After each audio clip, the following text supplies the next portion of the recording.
In previous classes, we like single column cash book, petty cash book, double column cash book, and triple column cash book. In that cash books, we only record the cash related transaction. After that, we need to record credit transaction, यानी जो हमने उधार पे किए हैं, चाहे वो sales का ट्रांजेक्शन हो, चाहे वो परचेज का ट्रांजेक्शन हो, चाहे रिटर्न का, चाहे अदर जो भी एडजस्टमेंट ट्रांजेक्शन हो, उनको कहाँ रिकॉर्ड करें। First of all we will discuss about sales book. Sales book में सिर्फ और सिर्फ क्रेडिट ट्रांजेक्शन जो हमने क्रेडिट पे सेल की, क्रेडिट यानी उधार पे हमने कस्टमर को बेचा, जिसका पैसा हमें इन फ्यूचर 1 मंथ 15 डेज जो भी हमारी कंडीशंस होंगी हमारी सेल्स की, उसके अकॉर्डिंग हमें रिसीव होगा। When we will prepare sales book, उसका जो फॉर्मेट होगा, date, name of customer, invoice number, ledger folio, detail क्या है, सेल अमाउंट कितना है, और उस सेल अमाउंट पे कितना, अगर वो इंट्रा स्टेट है तो CGST SGST कितना लगा, और इंटर स्टेट है तो IGST कितना लगा है, ये हमें डिस्कस करना है। नाउ हम डिस्कस करते हैं सबसे पहले सेल्स बुक। परचेज बुक में भी कोई डिफरेंस नहीं है, वहाँ नेम, यहाँ नेम ऑफ कस्टमर आता है, वहाँ आपका नेम ऑफ सप्लायर आ जाएगा, बाकी वही डिटेल आएगी। यहाँ सेल्स अमाउंट की जगह परचेज अमाउंट आ जाएगा, आउटपुट की जगह इनपुट CGST और इनपुट SGST, आउटपुट IGST की जगह इनपुट IGST आ जाएगा, वो भी हम डिस्कस कर लेंगे।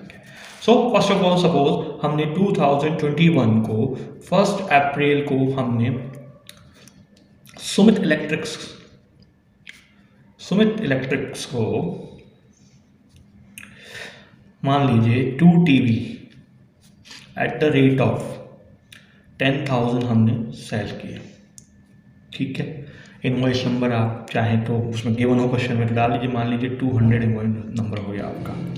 डिटेल्स में हम अगर जाते हैं तो 2 × 10,000 आपका 20,000 हो गया, ठीक है। लेस आपका ट्रेड डिस्काउंट करेंगे आप, तो ट्रेड डिस्काउंट आपका 10% मान लेते हैं हम, ये 10% हमने ट्रेड डिस्काउंट दे दिया, तो that means 2,000 you need to less करने के बाद हमारा जो बचा, ये हमारा सेल का अमाउंट बचा, ठीक है। अब सुमित इलेक्ट्रिकल मान लीजिए दिल्ली का ही है, दिल्ली यानी दिल्ली वाला दिल्ली को ही बेच रहा है, तो हमारा इंट्रा स्टेट यानी कि विद इन द स्टेट हम बेच रहे हैं, तो CGST और SGST लगेगा। तो मान लीजिए 18% आपका GST है, तो ऐड करेंगे हम 18% का हाफ, 9% CGST,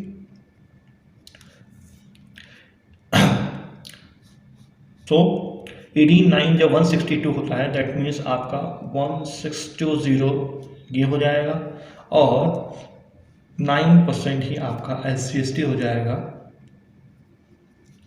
1620 SGST हो जाएगा। आपका ये टोटल अमाउंट आ जाना चाहिए। 16 16 32 3240 ऐड किया हमने, 21240, ये हमारा टोटल अमाउंट है। नॉर्मली यहाँ तक होता है। अगर हमें डिटेल दिखानी तो सेल्स अमाउंट हो गया हमारा कितना, 18,000 हो गया। अब इसमें हमने CGST लगाया कितना, 1620 हमने, और सेम ही आपका SGST हमने लगाया 1620। यहाँ तो कुछ नहीं आएगा, यहाँ इसका टोटल वही आना चाहिए जो यहाँ लास्ट है, 21,240। ये हमारा इंटर स्टेट का ट्रांजेक्शन सेल्स से रिलेटेड हो गया। सपोज हमने 20 अप्रैल को किशन इलेक्ट्रिकल्स को, जो कि हमारा मान लीजिए जयपुर राजस्थान में है, उसको हमने 3 laptop 40,000 at the rate of rupees 40,000 each, तो हमारा जो होगा 3/4 बिल नंबर मान लीजिए 20012 और 3/4 1,20,000 हो गया। अब trade discount less 10% trade discount, ये हमारा कितना हो जाएगा, 12,000 हो जाएगा। नेट अमाउंट हमारा सेल का जो बचा 1,08,000 बचा। सपोज हम इस पर GST लगाएं, ठीक है, सपोज आपके ऐड करेंगे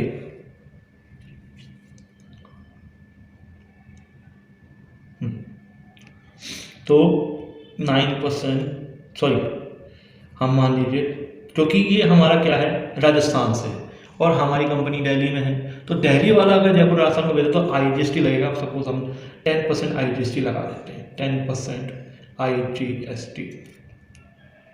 तो 10% अगर हम IGST लगाते हैं तो हो गया 10,800। वी विल ऐड दिस, तो हमारा हो जाएगा आपका 1,18,800, 1,18,800 ये हमारा टोटल अमाउंट हो जाएगा। अब अगर हम करें सर तो सेल अमाउंट हमारा कितना है यहाँ का 1,08,000, CGST नहीं आएगा, IGST नहीं आएगा, और ये आपका 10,800 हो जाएगा। तो ये हो जाएगा आपका 1,18,800। नाउ सपोज हमने बुक को क्लोज, यही ट्रांजेक्शन हुए उस मंथ के जो भी है हमारे, तो हम इसका टोटल करेंगे। तो यहाँ लिखेंगे अपन सेल्स। अब सेल्स हमेशा क्या है, इनकम, इनकम हमेशा क्रेडिट होती है, तो सेल्स अकाउंट क्रेडिट हम कर देंगे। तो सेल्स अकाउंट जो भी हमारा क्रेडिट होगा 1,18,000 ये हो गया हमारा, और 1,08,000 ये हो गया आपका।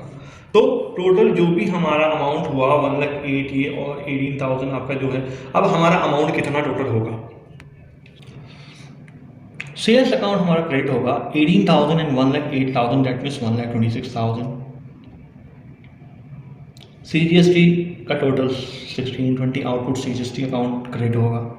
देन आउटपुट SGST अकाउंट जो क्रेडिट होगा 1620 से, और ये आपका 10,800 से। अब इन सब का हम टोटल कर लेते हैं। 16 ऑब्वियसली या तो 1,18,800, और ये आपका मिला के हो जाएगा 1,40,040, 1,40,040 ये आपका टोटल अमाउंट हो जाएगा। सो दैट मीन्स ये हमारी सेल्स बुक हो गई।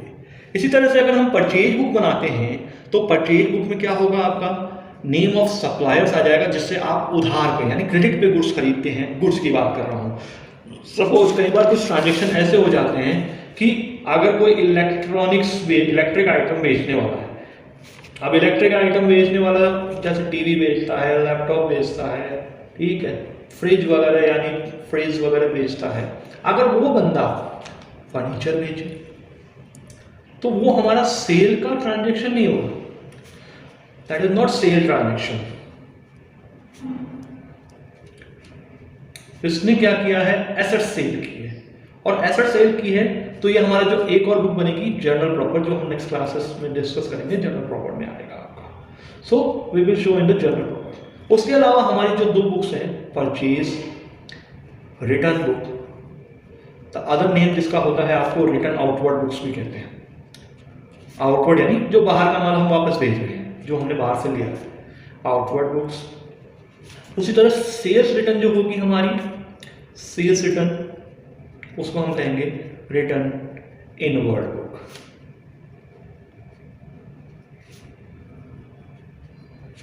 ये हमारे डिस्कस होंगे। अब बात आती है कि क्रेडिट नोट क्या होता है और डेबिट नोट क्या होता है। This is the last topic we will discuss. तो क्रेडिट नोट क्या होगा आपका, यानी अगर आपने सेल्स रिटर्न आपके पास है तो सेल्स रिटर्न के लिए आपका जो भी होगा क्रेडिट नोट होगा आपका, यानी सेल्स हमारी क्रेडिट होती है तो आपका क्रेडिट नोट हो जाएगा कि हमने किसी भी रीजन से कोई भी है वो क्रेडिट नोट।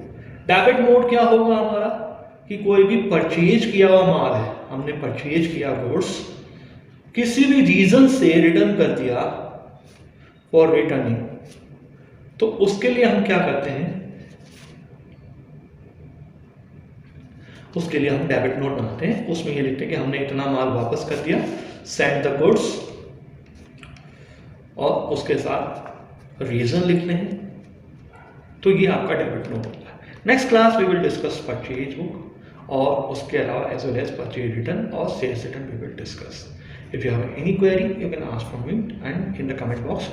Thank you.